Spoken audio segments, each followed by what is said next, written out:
Welcome back. Marketing tech leader Zeta Global celebrating its 10-year anniversary with questions lingering about the company's plans for an IPO. Where is the growth next? Zeta Global raised $140 million in capital earlier this year, bringing the company's valuation to over $1 billion. Joining us right now is the company's co-founder and former Apple CEO, John Sculley, along with Zeta Global CEO right here in our studio, David Steinberg. Gentlemen, it's good to have you on the program. Thank you so much for joining us.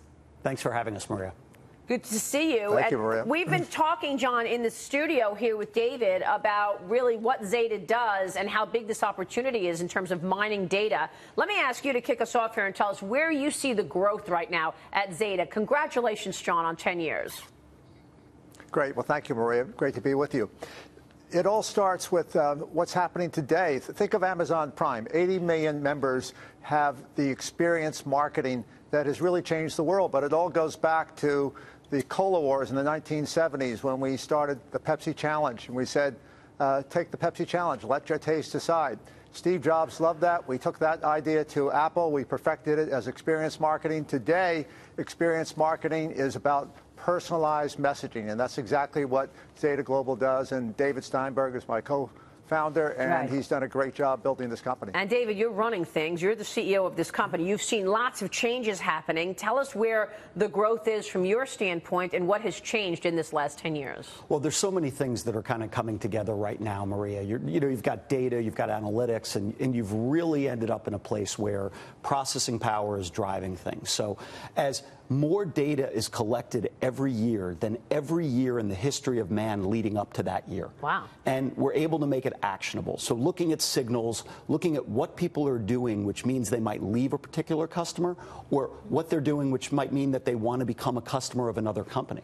David, we were talking about artificial intelligence before the cameras went on.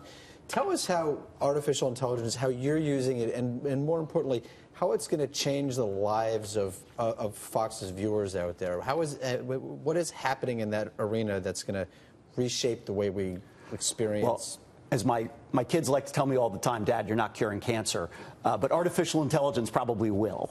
Not the way we use it, but the way it's being developed. If you think about it, effectively, you can create a program that can get smarter as it gets more information.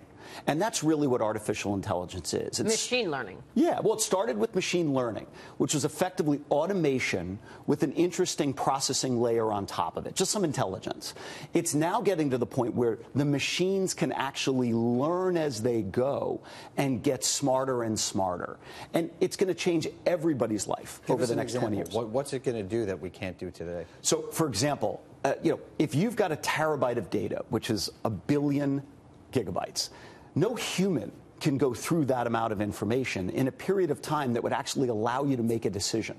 We have a very large automotive client that we can process 1 terabyte of data fast enough to publish a customized offer to a person visiting a website in the 3 milliseconds it takes that site to load. Yeah, that's just like Watson. Yeah, well, as we jokingly say, Maria, we compete with 4 very small companies, IBM, Oracle, Salesforce, and Adobe. Yeah, exactly. John, final word from you. If you could characterize the industry right now, where is the growth within technology?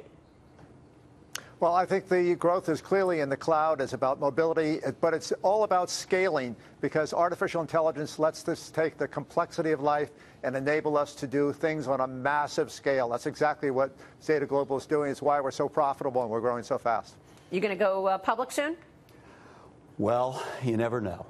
But as you get bigger, we're now 1,400 employees operating out of 26 offices on 4 continents. You get a lot of pressure from your shareholders. So the end result is you want to do it. I mean, because the shareholders need it, they want it. Well, once again, we have institutions like large pension funds and private equity groups that have been very entrusting with us with their money, and we have to show them a return. Congratulations, David and John. Good to see you both. John Sculley, David Steinberg.